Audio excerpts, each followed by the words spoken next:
Hey guys, in this video I'm gonna show you how to fix missing icon names of apps on home screen in Realme 16 Pro 5G. So let us start. So you can see on my home screen icon names of apps are missing. You can see. So to fix it, just open your settings app and then scroll down to home screen, lock screen and style and then tap on it, and then scroll down to home screen settings and then tap on it, and then tap on home screen layout, and we have this screen opened, and on this screen we have this option hide icon names, and also here we have this message. Let's read it. Your home screen layout will change. So we have to disable it. So to disable it, we have to disable this toggle button next to it.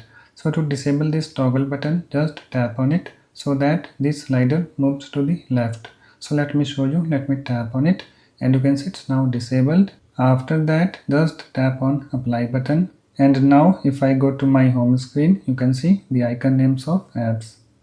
Okay, you can see. So it's now fixed. So that's it. Please like, comment and subscribe for more videos.